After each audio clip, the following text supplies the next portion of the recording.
हरे Krishna. GLC classes के 5th session में आपका स्वागत है। ओम अज्ञानतिमिरान्धस्य ज्ञानाञ्जनशलाकया चक्षुरुन्मीलितं येन तस्मै श्रीगुरुवे नमः। नमो विष्णुपादाय कृष्णपृष्ठाय भूतले श्रीमते भक्तिवेदान्तस्वामिनिति नामिने नमस्ते सारस्वतदेवे गौरवाणी प्रचारिणे विशेषशून्यवादी पाश्चात्यदेशतारिणे। जय श्री कृष्ण चैतन्य प्रभु नित्यानंद श्री अद्वैत गदाधर श्रीवासादि श्री गौर भक्तवृंद। हरे कृष्ण कृष्ण कृष्ण हरे हरे, हरे राम राम राम हरे हरे। ग्रंथराज श्रीमद् भगवद गीता की जय। जगत गुरु श्री प्रभुपाद की जय। तो भगवद गीता के प्रथम अध्याय में बहुत ज़्यादा फिलॉसफी नहीं है। प्रथम अध्याय को एक तरह से भगवद गीता की भूमिका है, ग्राउंड तैयार किया गया है। उसमें अर्जुन की धृतराष्ट्र के प्रश्न से शुरू होकर अर्जुन की दुविधाएं उसमें बताई जाती हैं। सैन्य, जैसे प्रभुपाद जी ने अध्याय का नाम दिया है युद्ध क्षेत्र में सैन्य निरीक्षण। तो दोनों पार्टीज की जो आर्मीज हैं उनको ऑब्जर्व किया जाता है, उसके बारे में थोड़ा सा ब्रीफ किया गया है। और कैसे अर्जुन उसको प्रथम अध्याय को अर्जुन विषाद योग भी कहते हैं, अर्थात इसमें अर्जुन के विषाद के बारे में बताया गया है कि कैसे अर्जुन दूसरे पक्ष में खड़े अपने प्रतिद्वंदियों, अपने सगे संबंधियों को देखकर शोकग्रस्त हो जाता है, विषाद युक्त हो जाता है और युद्ध न करने का निर्णय लेता है। उसके बाद दूसरे अध्याय में भगवान अर्जुन को 1 से लेकर 10वें श्लोक तक थोड़ा डांटते हैं, कुछ और अर्जुन के तथ्य सुनते हैं। उसके बाद ग्रेजुअली भगवान अर्जुन को धीरे धीरे एक एक करके स्टेप बाय स्टेप आत्मा परमात्मा के ज्ञान देते हैं। तो श्लोक संख्या 11 से 30 तक 20 श्लोकों में भगवान सांख्य योग का ज्ञान अर्जुन को देते हैं कि कैसे हम सभी शरीर नहीं, हम आत्मा हैं और शरीर नश्वर है, आत्मा शाश्वत है, आत्मा के क्या क्या लक्षण हैं, ये सब भगवान बताते हैं। तो अब तक भगवान श्री कृष्ण अर्जुन को लड़ने के लिए प्रेरित करने के लिए आत्मा का विज्ञान समझाया। अब इस ज्ञान में और निष्ठा बढ़ाने के लिए भगवान अर्जुन को कुछ लघु सिद्धांतों के बारे में ब्रीफ करेंगे।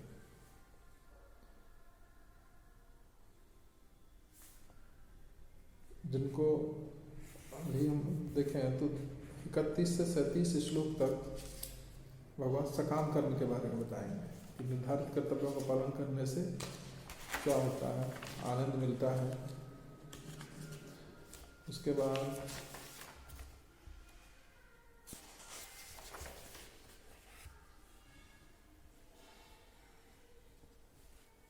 38 से लेकर 53 श्लोक तक बुद्धि योग और निष्काम कर्म योग अर्थात प्रतिक्रियाओं के बिना विरक्तिपूर्ण कर्म कैसे किया जाए, इसके बारे में भगवान बताते हैं। और फिर 54 से लेकर 72 तक मुक्त आत्मा के गुण, स्थित प्रज्ञ के गुण भगवान बताते हैं। 54वें श्लोक में अर्जुन भगवान से प्रश्न करते हैं, जिसमें कुल 4 प्रश्न रहते हैं और उन 4 प्रश्नों के उत्तर में आगे के श्लोक भगवान बोलते हैं। तो हम देख सकते हैं कि आगे निम्नलिखित खंड में मतलब जो अगला श्लोक संख्या 31 प्रारंभ हो रहा है, उसमें भगवान श्री कृष्ण ने 2.2 में जो कहा था उसको और एक्सटेंड कर रहे हैं, उसको और विस्तृत करके समझा रहे हैं।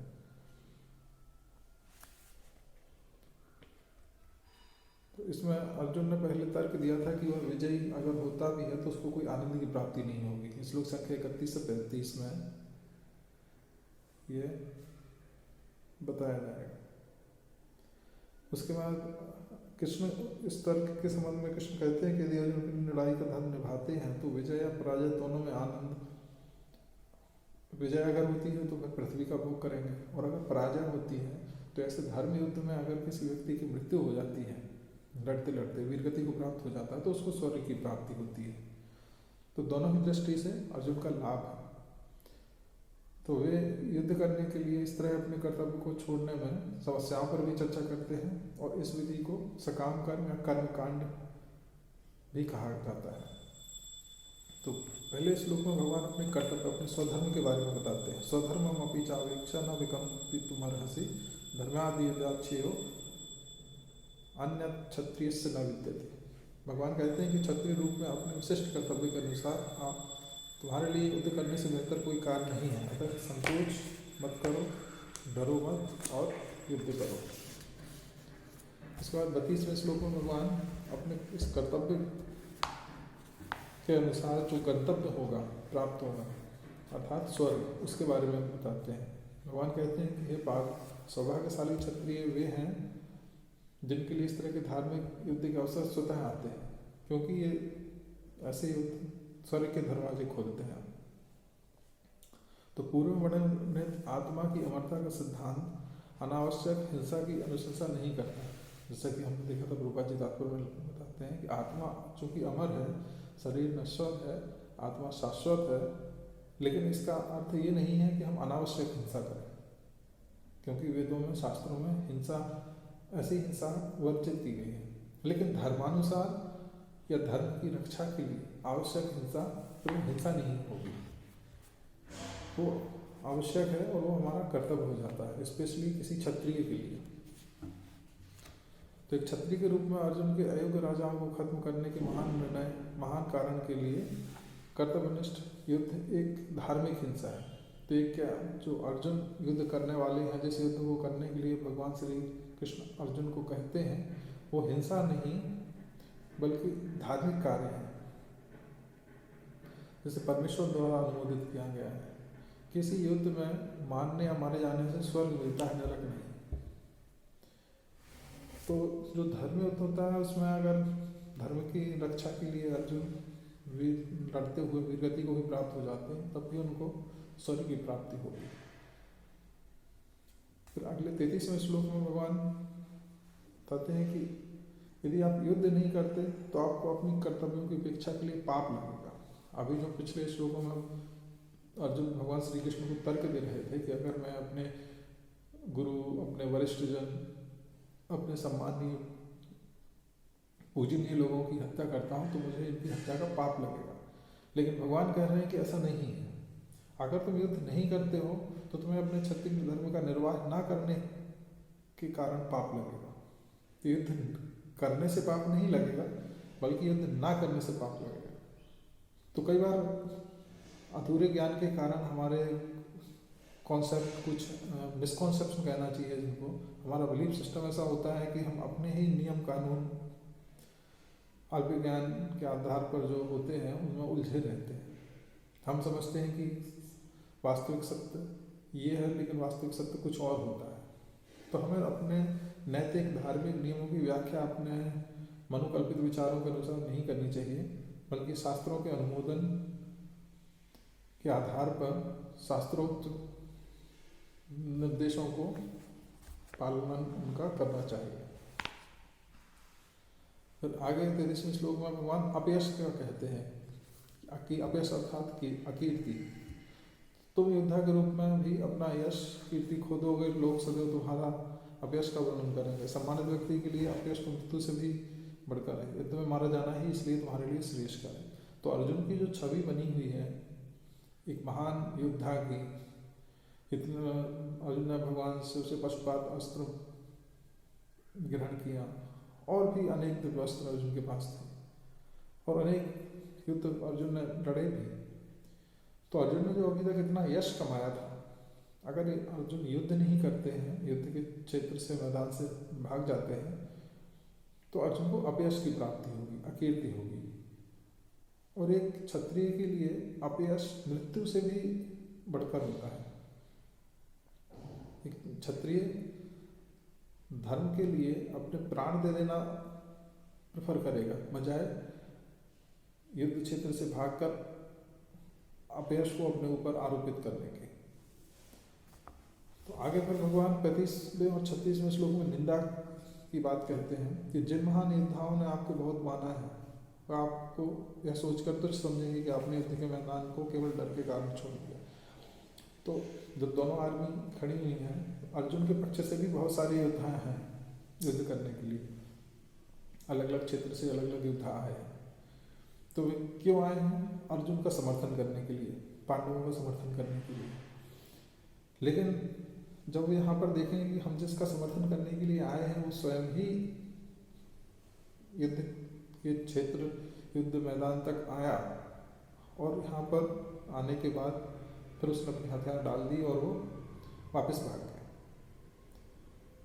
तो फिर वे लोग भी उसकी निंदा करेंगे। और साथ ही आगे भगवान बताते हैं कि दुर्योधन और कर्ण आदि ये कभी नहीं समझेंगे कि अपने गुरु, वरिष्ठ और पूजनीय पितामह संबंधियों पर करुणा करके अर्जुन युद्ध से पीछे हट रहे हैं। दुर्योधन और कर्ण इत्यादि ये यही मानेंगे और यही कहेंगे कि अर्जुन डर के कारण पीछे हटा है और अर्जुन ने युद्ध नहीं किया। तो इससे समाज में अर्जुन निंदा का पात्र बनेगा और आपके जो विरोधी हैं वो आपकी आलोचना करेंगे और बहुत सारे निर्दयी शब्द बोलेंगे, कटु शब्द बोलेंगे, जो आपके लिए दुखतरम होंगे। भगवान दुखतरम शब्द का उपयोग होता है इसमें। दुखतरम अर्थात वो और ज़्यादा कष्ट का कारण बनेंगे। तो अर्जुन की निंदा में, अर्जुन की आलोचना में जो कटु शब्द बोले जाएंगे, अर्जुन उनको सहन नहीं कर पाएंगे, भगवान ऐसा बताते हैं। इसलिए अल्टीमेटली अर्जुन के लिए क्या श्रेयस्कर है?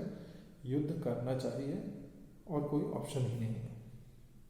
यहाँ पर कृष्ण बताते हैं कि अर्जुन ने जो भाइयों पितामहों के लिए करुणा से मैदान, युद्ध के मैदान को अगर छोड़ भी दिया तो कोई उसका सेंस नहीं है, उससे उसकी निंदा ही होगी। उसमें कोई ये नहीं कहेगा कि अर्जुन ने बहुत महान कृत्य किया, अर्जुन देखो कितना महान, करुणावान, बड़े हृदय का व्यक्ति है, किसने इतना अत्याचार और इतना इनजस्टिस होने के बाद भी इसको टॉलरेट किया और इनजस्टिस करने वालों को क्षमा कर दिया। लोग यही कहेंगे कि अर्जुन डर कर भाग गया। तो भौतिक लाभों के लिए काम के करने के बारे में वर्णन करने के बाद अब कृष्ण परिणामों के प्रति लगाव के बिना ज्ञान में काम की व्याख्या करेंगे। तो अभी भगवान ने सकाम कर्म की व्याख्या की, अर्थात तुमको युद्ध करना चाहिए। क्यों करना चाहिए? उससे तुमको स्वर्ग, अगर जीत जाते हो तो इसका तुमको क्या फल मिलेगा? तुम पृथ्वी का भोग करोगे, राज्य का भोग करोगे, और अगर मृत्यु हो जाती है तो फिर तुम स्वर्ग का भोग करोगे। अगर युद्ध नहीं करते हो तो तुमको अपयश, निंदा, अकीर्ति का सामना करना पड़ेगा। अब इसके आगे भगवान बुद्धि योग या निष्काम कर्म योग की बात करेंगे। तो पहले भगवान ने आत्मा परमात्मा का ज्ञान दिया कि हम शरीर नहीं, हम आत्मा हैं। ग्रेजुअली भगवान स्टेप बाय स्टेप अर्जुन को समझाते हैं। तो हमें भी देखना चाहिए कि एकदम से हाईएस्ट नॉलेज, टॉप क्लास का नॉलेज हम किसी को अगर दें या कोई बात बताएं सीधी, फॉर एग्जांपल हम किसी को सीधा पीएचडी लेवल का ज्ञान देने लगे तो उसको समझ में नहीं आएगा। ये ज़रूरी है कि उसके पहले उसको class 1, 2, 3, kindergarten, primary school, middle school, high school, higher secondary school, graduation, post graduation, इसका नॉलेज उसको होना चाहिए, तभी उसको ऊपर वाली चीज़ समझ में आएगी। तो भगवान सिस्टमेटिकली अर्जुन को आध्यात्मिक ज्ञान के बारे में बता रहे हैं। तो 38 से लेकर 53वें श्लोक तक भगवान बुद्धि योग या निष्काम कर्मयोग की प्रतिक्रिया, कर्मों के बारे में बताएंगे। तो इसमें कैसे प्रतिक्रियाओं के बिना कर्म कैसे किया जाए। अभी भगवान निष्काम कर्म के बारे में बताया, अब भगवान निष्काम कर्मयोग के बारे में बताएंगे। देखो, कर्म तो करना है लेकिन हमें उसका फल के प्रति आसक्त नहीं करना, उसके लिए हमें डिटैच रहना है। तो 38वें श्लोक में भगवान कर्तव्य के रूप में सद्भाव से युद्ध करो ये बताएंगे कि चाहे युद्ध में जय हो या पराजय हो, दोनों ही स्थितियों में सद्भाव होना चाहिए, उससे तुमको पाप नहीं लगेगा। क्योंकि पाप कैसे लगता है? तो हम कोई कर्म करते हैं, उस कर्म के फल के प्रति आसक्त रहते हैं। तो फल के प्रति आसक्ति हमारे पाप सिर्फ किसी भौतिक रूप से किसी कृत्य के कारण नहीं लगता, बल्कि उसके साथ साथ हमारा उस कृत्य को करने का उद्देश्य क्या रहा, उस कृत्य को करने के लिए हमारी चेतना क्या थी, वो भी पाप का कारण बनता है और उससे भी हमारा कर्म फल डिसाइड होता है। जैसे कहते हैं कोई भी कर्म हमारा सही है या गलत है, उचित है या अनुचित है, तो उसके लिए 3 चीज़ें होती हैं, intent, content and consequences. Intent means हमारा पर्पस क्या है, पर्पस हमारा सही है कि गलत है। कई बार हमारा उद्देश्य सही होता है लेकिन हमारी विधि गलत होती है, वो काम करने का जो तरीका होता है वो ठीक नहीं होता। तो एक उद्देश्य मायने रखता है। उसके बाद कंटेंट, सिर्फ उद्देश्य ही मायने नहीं रखता बल्कि उद्देश्य की पूर्ति के लिए हम किस प्रक्रिया को अपना रहे हैं वो भी मायने रखती है। Intent, content and then consequences. हमारा उद्देश्य भी अच्छा था, हमारी प्रक्रिया भी अच्छी थी जिसको हमने फॉलो किया, बट उसका कॉन्सिक्वेंस क्या निकला वो भी मायने रखता है, बट वो मटेरियल वर्ल्ड में मायने रखता है। स्पिरिचुअल लेवल पे भगवान सिर्फ हमारे एफर्ट्स देखते हैं। भक्ति जीवन में ये नहीं देखा जाता कि हमने कितना किया, उस जो भी किया उसका रिजल्ट क्या निकला, बल्कि भक्ति जीवन में भगवान सिर्फ हमारे एफर्ट्स देखते हैं। कहते हैं भावग्राही जनार्दन, भगवान हम सिर्फ हमारे भाव देखते हैं, हमारी कैपेबिलिटीज़, हमारी एबिलिटीज़ और कैपेसिटी, इन सब चीज़ों से भगवान का कोई सरोकार नहीं रहता। तो 38वें श्लोक में भगवान बताते हैं सुख दुखी समय कितना लाभा नाम हो जाए। सुख और दुख दोनों को समान दृष्टि से देखो। लाभ अलाभ, फायदा और अगर नुकसान होता है तो वो लाभो जया जब, जीतते हो कि हारते हो, दोनों ही स्थिति में तुम्हें संभाव रहना चाहिए। और संभाव रहते हुए तुम युद्ध करोगे तो तुम पाप के कारण पाप के भागी नहीं बनोगे। ततो युद्धाय युद्धस्य नैवं पापम अवाप्स्यसि। इस प्रकार अगर युद्ध करते हो तो फिर तुम्हें पाप नहीं लगेगा।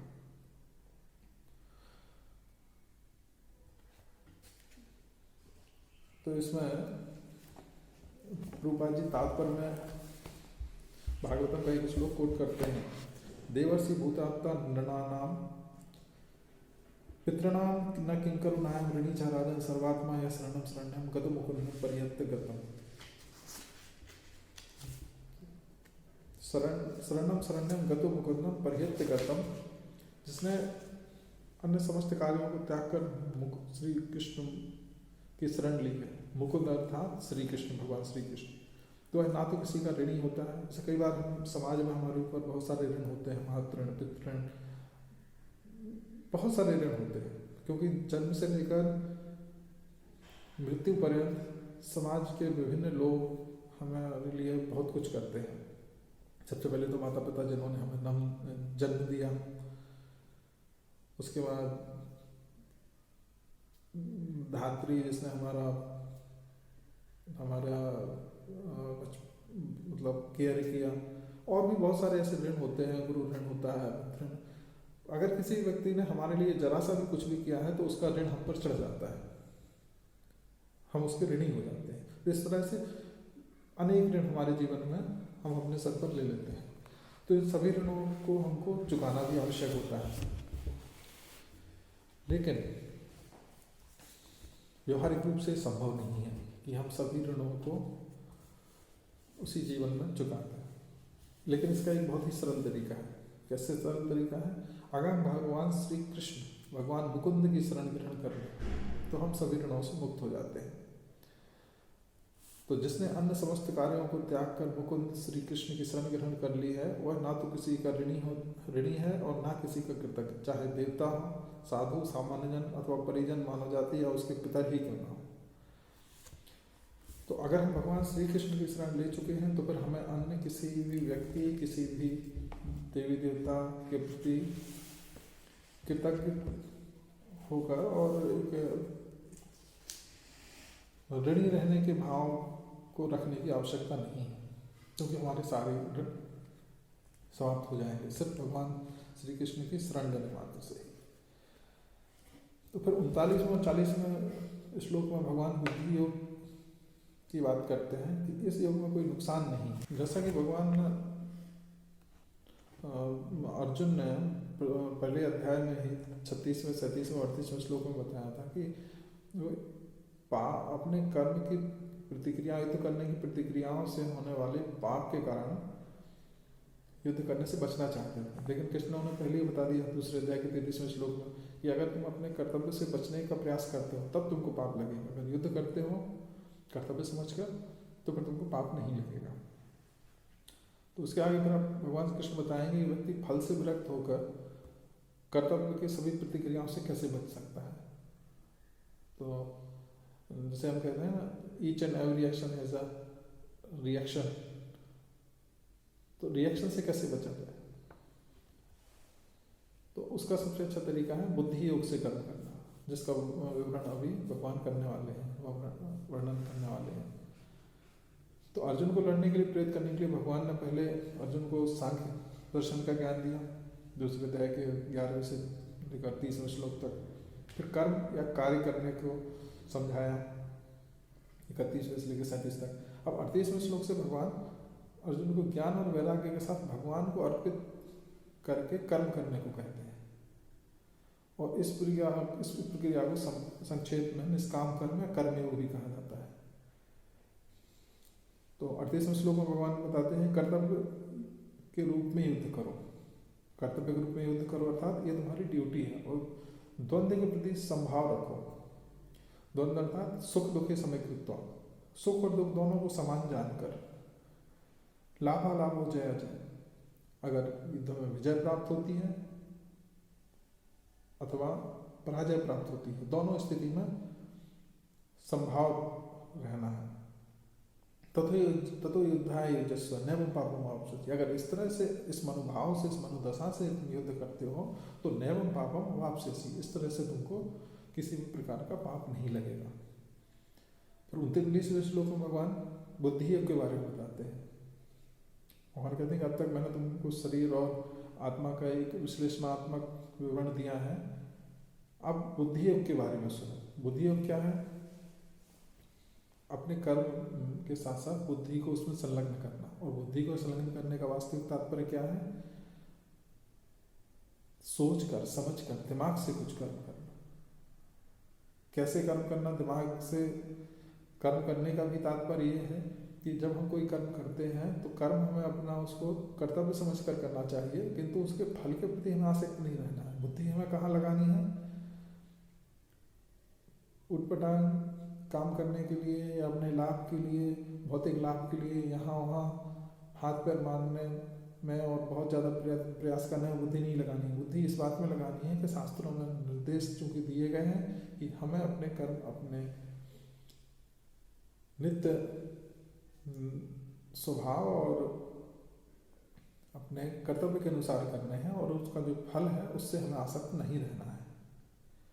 फल इसलिए आगे श्लोकों में आएगा, कर्मण्यवाधिकारस्ते मा फलेषु कदाचन, हमारा अधिकार सिर्फ कर्म फल है, कर्म पर है, फल पर नहीं है। इसलिए हम फल पर अधिकार रखना भी नहीं और फल के बारे में सोचना भी नहीं। तो हमारे कर्म का फल कुछ भी, रिजल्ट कुछ भी निकलता है, चाहे वो अच्छा हो या हमारे लिए लाभ हो उससे या हानि हो, दोनों ही स्थिति में हमें संभाव रख के कार्य करना चाहिए। उससे फिर हमें पाप नहीं लगेगा। भगवान अर्जुन के ही बता रहे हैं।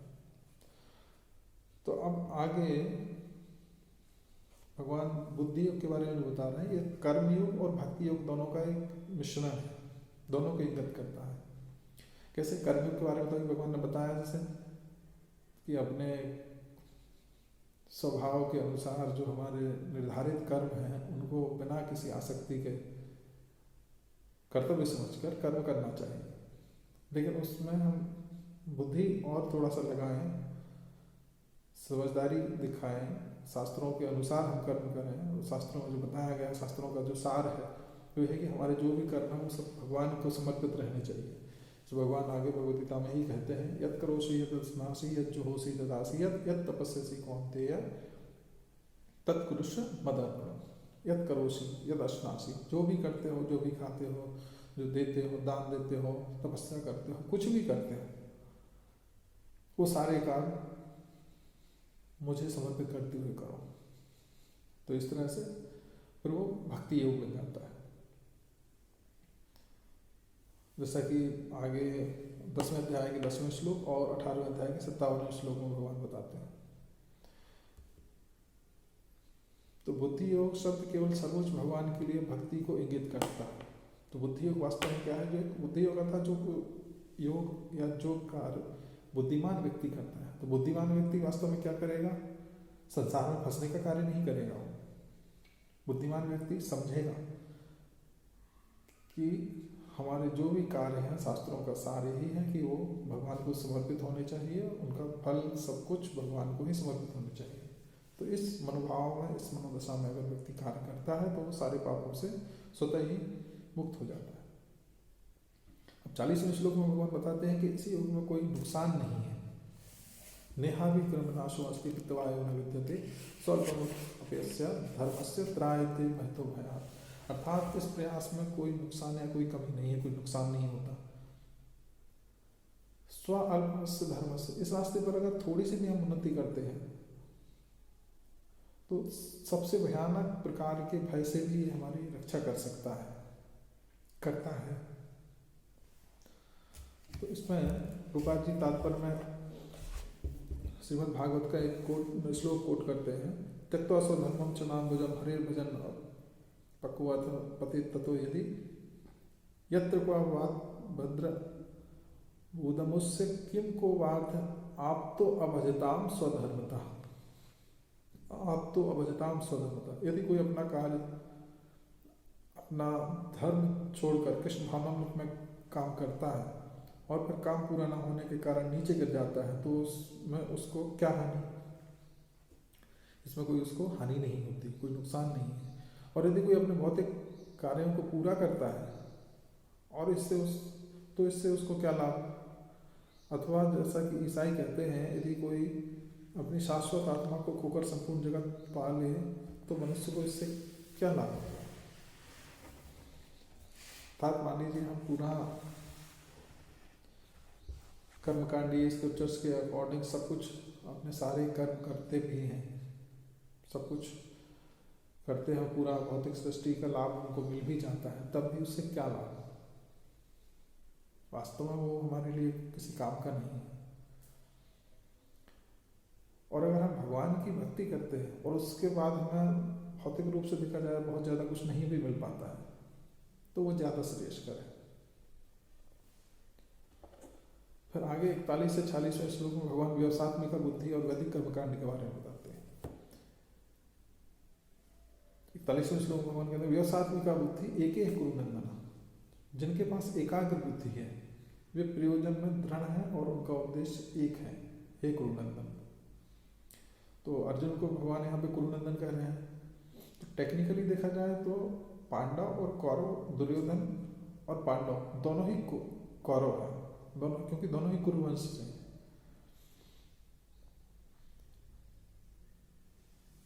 तो भगवान यहाँ पर कुरुनंदन शब्द से संबोधित अर्जुन को कर रहे हैं, क्योंकि तकनीकी रूप से पांडव और दुर्योधन इत्यादि सभी कौरव ही हैं। तो कौरव का अर्थात ये नहीं है कि सिर्फ दुर्योधन और उसके भाई या धृतराष्ट्र ये लोग कौरव हैं।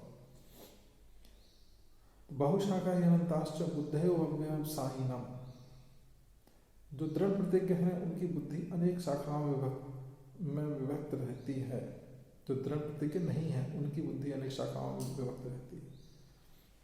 अब जो लोग, जिनका डिटर्मिनेशन हार्ड नहीं है, जो फोकस्ड नहीं है, कंसंट्रेशन जिनका फिक्स्ड नहीं है, तो उनकी बुद्धि बहुशाखा, अनंत शाखाओं में विभक्त रहती है। जिन्होंने लाइफ में कोई टारगेट सेट नहीं करके रखा, जिनका कोई स्पेसिफिक गोल नहीं है, तो उनको कभी लगता है कभी ये कर लें, कभी वो कर लें, कभी यहाँ कर लें, कभी वहाँ कर लें। अगर किसी व्यक्ति के पास कुछ एक उच्च उद्देश्य नहीं है तो स्वाभाविक है वो यहाँ वहाँ भटकेगा। छोटी छोटी सी चीज़ें भी उसका ध्यान भटकाएंगे और उसके एकाग्रता को प्रभावित करेंगे। तो हम बहुत सारे जैसे स्टूडेंट्स के लिए या प्रोफेशनल्स को माइंड कंट्रोल की और क्लासेस दी जाती हैं, बाहर मोटिवेशनल स्पीकर्स से कोर्सेज चलाते हैं लोग कि अपना कंसंट्रेशन कैसे डेवलप करें। ये सारी चीज़ें बाहर से लेने की हमें कोई आवश्यकता नहीं है। भगवान ने भगवद गीता में ये सारा ज्ञान दिया है और सब कुछ ऐसी चीज़ें दी हैं जो डे टू डे लाइफ में हमारे लिए एप्लीकेबल है और हमारे लिए बेनिफिशियल है। जहाँ पे भगवान बताते हैं कि व्यवसायत्मिका बुद्धि एक एक कुरु नंदन, व्यवसायत्मिका बुद्धि एक दृढ़ निश्चय वाली बुद्धि, प्रॉफिट मेकिंग मेंटेलिटी रखो। और रियल प्रॉफिट क्या है हमारा? भगवान की भक्ति।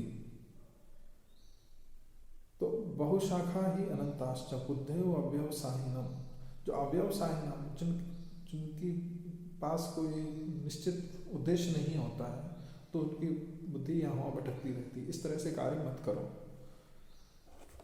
आगे 42वें 43वें श्लोक में भगवान अल्पज्ञानी मनुष्य वेदों द्वारा जो वेदों में लिखी हुई ऋचाओं में जो कर्मकांडी हिस्सा है उसके प्रति बहुत आकर्षित रहते हैं। याम इमाम पुष्पिताम वाचन, तो उसके जो अलंकार युक्त शब्द हैं, वेदों में बड़े बड़े मंत्र दिए हैं, बड़े बड़े बहुत निश्चित छंद में उनका उच्चारण किया जाता है। और कर्मकांडी हिस्से में बहुत सारी हमारी भौतिक उपलब्धि के लिए अनेक विधियां बताई गई हैं। तो इसके प्रति लोग बहुत आकर्षित रहते हैं। हालांकि जो भौतिक जगत में मनोकल्पित विचारों से अपने कृत्य करते रहते हैं उनसे ही लोग श्रेष्ठ हैं, क्योंकि भले ही ये अपनी भौतिक भोग के लिए, भौतिक इंद्रियों की तृप्ति के लिए प्रयास कर रहे हैं, लेकिन कम से कम ये लोग शास्त्रोक्त विधि विधानों का पालन करते हैं। लेकिन अर्जुन को भगवान कहते हैं कि तुम इनसे ज़्यादा आकर्षित मत हो। आगे भगवान कहते हैं, भगवद गीता में आता है, वेदिश्च सर्वैरहमेव विद्या, क्योंकि वेदों में बहुत सारा ज्ञान है, लेकिन इन सारे विशद ज्ञानों की आवश्यकता नहीं है। वेदिश्च सर्वैरहमेव विद्या, सभी वेदों में जो जानने योग्य वास्तव में वस्तु हूँ, जो जानने योग्य तत्व है वो सिर्फ मैं ही हूँ। अगर मुझे जान लेते हो तो इसका तात्पर्य है कि तुमने समस्त वेदों को जान लिया है, सारे वेदों को जान लिया है।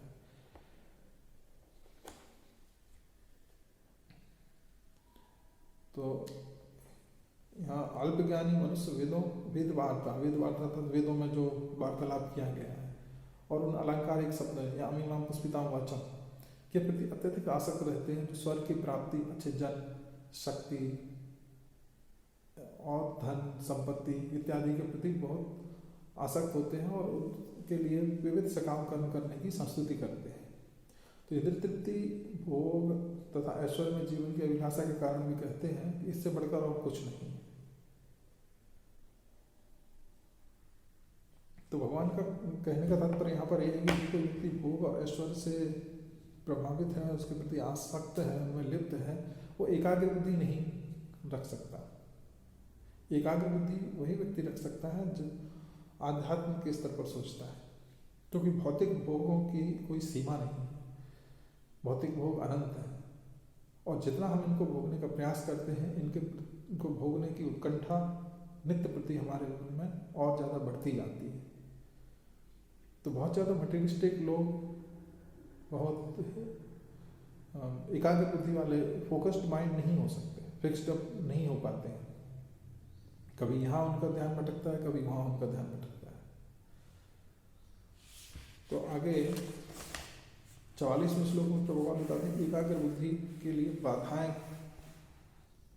क्या है। भोगेश्वर प्रसक्तानां तया प्रचेतसा व्यवसायत्मिका बुद्धि समाधौ न विधीयते। जो लोग इंद्रिय भोग तथा भौतिक ऐश्वर्य के प्रति अत्यधिक आसक्त होने से ऐसी वस्तुओं से मोहग्रस्त हो जाते हैं, उनकी चेतना वासना और लालच द्वारा चुराई जा रही है। उनकी चेतना वास्तव में वासना और लालच द्वारा चुराई जा रही है और हमको पता ही नहीं चलता। हम बहुत प्रयास करते हैं कि एक जगह हमारा ध्यान लगाएं, लेकिन ध्यान लग नहीं पाता। उनमें भगवान के प्रति भक्ति का दृढ़ निश्चय अथवा एकाग्र बुद्धि योग के लिए जो दृढ़ता होती है वो नहीं होती और स्थिर मन नहीं होता। तो भोगेश्वर प्रसक्तानां तया प्रतिचेतसा, भोग और ऐश्वर्य के प्रति जो उनकी आसक्ति है वो तया अपहृत चेतसा, उनकी चेतना का अपहरण कर लेती है। भौतिक भोग और ऐश्वर्यों के प्रति जो आसक्ति है वो हमारी चेतना का अपहरण कर लेती है। और व्यासात्मिका बुद्धि समाधान विधीयते। और ऐसे जो लोग होते हैं उनको समाधान विधि, समाधि की अवस्था प्राप्त नहीं होती। समाधि की अवस्था अर्थात भगवान में चेतना हमारी लग जाना, इस अवस्था को लोग प्राप्त नहीं कर पाते। तो आगे 45वें श्लोक में कौन बताते हैं, कहता वैदिक कर्म कांड से ऊपर उठो, त्रैगुण विषया वेदा निस्त्रय गुण भवार्जुन। भगवान अर्जुन को कहते हैं कि जो निस्त्रय गुण भवार्जुन, जो तीनों गुण है, सतोगुण रजोगुण और तमोगुण, तीनों गुणों से ऊपर उठाओ अपने आप को। नृद्वंदो नित्य सत्वस्थो नृयोगक्षेम आत्मा। तो वेदों में मुख्यतः जो प्रकृति के 3 गुणों का वर्णन हुआ है, हे अर्जुन तीनों गुणों से ऊपर उठो और द्वंद्व भाव से मुक्त हो जाओ, नित्य शुद्ध सत्व में स्थित रहो, लाभ तथा सुरक्षा की सारी चिंताओं से मुक्त होकर आत्मपरायण बनो, देह परायण मत बनो। सामान्यतः संसार में सभी लोग देह परायण है, आत्मपरायण नहीं है। हम जो भी हमारे प्रयास रहते हैं सुबह से शाम तक, जन्म से लेकर मृत्यु तक, सारे देह संबंधी ही रहते हैं और देह को कंसिडर करते हुए रहते हैं, क्योंकि हम अपनी पहचान ही देह से करते हैं, जिसको हम देहात्म बुद्धि कहते हैं। तो वेदों में मुख्यतः सकाम कर्मों का वर्णन है, जिससे सामान्य जन क्रमशः तृप्ति से ऊपर उठकर आध्यात्मिक धरातल पर पहुंच सके। तो वेदों में कोई ये प्रश्न कर सकता है कि चलिए भौतिक भोग और इंद्रिय तृप्ति के लिए साधनों की व्याख्या वेदों में क्यों की गई है, क्यों ये सारी चीजें वेदों में दी गई हैं? तो इसलिए दी गई है क्योंकि हर व्यक्ति इतना शुद्ध नहीं है और ना ही इतना उसका स्तर होता है कि सीधा आध्यात्मिक ज्ञान अर्जित कर सके और आध्यात्मिक स्तर पर रहे। लेकिन वास्तविक लाभ व्यक्ति का यही है कि वो आध्यात्मिक स्तर पर आए, अपने को समझे कि आत्मा है, भगवान से अपना संबंध समझे, भगवान की सेवा करे। तो लोगों को धीरे धीरे ग्रेजुअल अपलिफ्टमेंट करने के लिए वेदों के माध्यम से भगवान ने सारी सुविधाएं हमको दी हैं। तो वेदों में अगर भौतिक भोग या इंद्रिय तृप्ति के लिए कुछ साधन दिए गए हैं तो उसका तात्पर्य, उसका अर्थ सिर्फ यह नहीं है कि हमेशा उनका भोग ही करते रहना है, बल्कि उनका भोग करते हुए धीरे धीरे अपनी चेतना के स्तर को ऊंचा उठाना है। तो भक्ति जो है वास्तव में तीनों गुणों से परे है। भक्ति योग के अभ्यास से व्यक्ति गुणों को पार कर जाता है। ज्ञान और कर्म को निस्त्रय गुण नहीं कहा जा सकता। क्यों? क्योंकि जो ज्ञान है वो सतोगुण से प्रभावित होता है और कर्म है वो है रजोगुण से प्रभावित होता है। रजोगुण की उपस्थिति में व्यक्ति को कर्म करने के लिए उद्धृत होता है, मोड ऑफ पैशन, और जो ज्ञान होता है मोड ऑफ गुडनेस में होता है। लेकिन भक्ति mode of darkness, mode of passion, mode of goodness, तीनों गुणों से ऊपर होती है, शुद्ध सतो गुण में होती है। 46वें श्लोक में भगवान वेदों के उद्देश्य को जानने के बारे में बताते हैं कि वेदों को उद्देश्य का जानने का जैसे एक उदाहरण देते हैं। एक छोटे से कूप का उद्देश्य क्या होता है? कुआं जो छोटा सा होता है उससे उनका उद्देश्य है जल प्राप्त करना। तो उसका उद्देश्य एक बड़े जलाशय से पूर्ण हो जाता है। तो और बड़े जलाशय से सिर्फ ना कि कुएं का उद्देश्य पूर्ण हो जाता है, बल्कि और भी बहुत सारे ऐसे कार्य पूर्ण हो जाते हैं जो कुएं से नहीं किए जा सकते। तो इसी प्रकार वेदों के अनुष्ठान, यज्ञ और उनमें वर्णित देवताओं की पूजा, आंतरिक तात्पर्य जानने वाले को वेदों के सारे प्रयोजन सिद्ध हो जाते हैं और पूर्ण ज्ञानी अर्थात विजानता माना जाता है। फिर 47वें, 48वें और 49वें श्लोक में भगवान निष्काम कर्मों का अभ्यास कैसे करें, उसको प्रैक्टिकली लाइफ में कैसे अप्लाई करें, ये बताते हैं। तो फल से विरक्त कर्तव्य पूर्ण कर्म कैसे करें, ये 47वें श्लोक में कर्म बहुत प्रसिद्ध श्लोक है भगवद गीता का।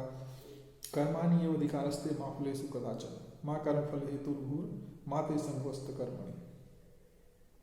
तुम्हें अपने कर्म करने का अधिकार है, किंतु कर्म के फलों के तुम अधिकारी नहीं हो।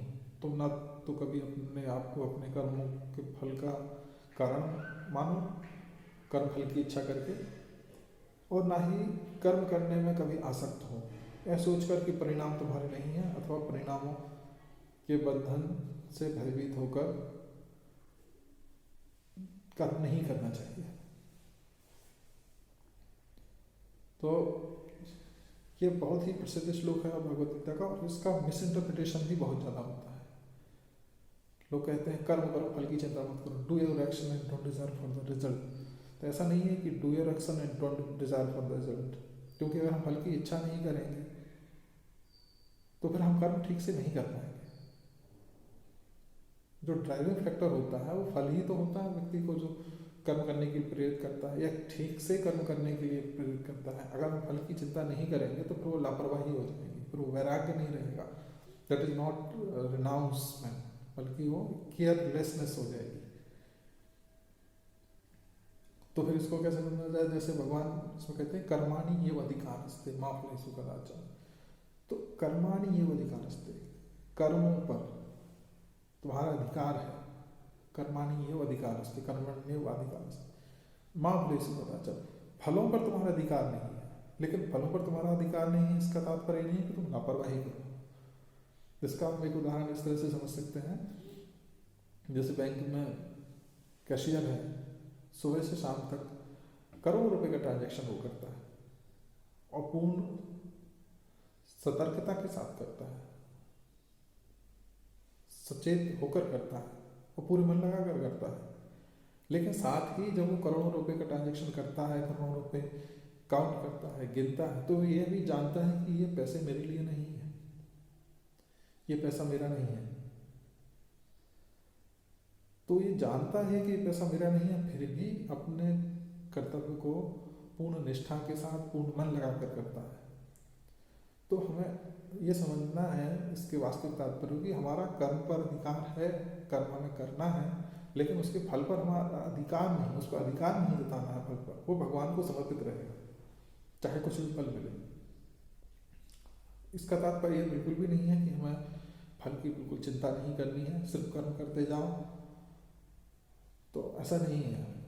अगर बच्चा कोई स्टूडेंट है, 10th क्लास का एग्ज़ाम उसका देना है, तो उसको 10th क्लास का सिलेबस ज़रूर पढ़ना होगा। ऐसा नहीं है कि बस कर्म करते जाओ, पढ़ाई कर्म है, फल की चिंता मत करो, तो कुछ भी यहाँ वहाँ का पढ़ लो।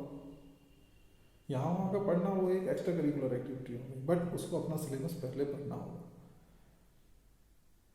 तो भक्ति भगवान की जब हम करते हैं, भक्ति में सेवा भगवान ही करते हैं, तो भक्ति में जो कर्म किए जाते हैं वो ऐसा नहीं है कि अपना कर्म करते जाओ और फल की चिंता मत करो, तो उठपटांग कुछ भी हो, अनाप शनाप करते जाएं और अपनी जिम्मेदारी से बचते हुए लापरवाही पूर्वक कोई भी कर्म करें। वास्तविक अर्थ उसका यह है कि हम पूर्ण सतर्कता, पूर्ण निष्ठा, पूर्ण जिम्मेदारी से अपना कर्म करें, लेकिन उसका जो फल है उसके प्रति हम आसक्त ना रहें, उसके प्रति हमारा, क्योंकि उस पर हमारा कोई अधिकार नहीं है। माँ कर्म फल हेतु, तुम कभी भी अपने आपको कर्मों के फलों का कारण मत जानो। ये मत सोचो कि अगर कोई फल मिल रहा है हमारे कर्मों का तो उसका कारण हम हैं, हमने किया, उससे हमारे अहंकार की वृद्धि होती है और कुछ नहीं होता, क्योंकि वास्तव में हम कारण नहीं है। और वैसे भी जब हम कोई कर्म करते हैं तो उसमें सिर्फ एक कोई फैक्टर नहीं होता है। भगवद्गीता में ही आगे 18वें अध्याय में बताया है कि 5 तत्व मिलकर किसी कर्म का निर्धारण करते हैं। अधिष्ठान तथा कर्ता कर्णम च पृथक विदम विविधाश्च पृथक चेष्टा दैवम च मात्र उच्यते।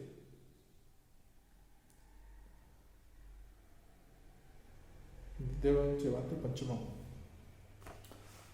तो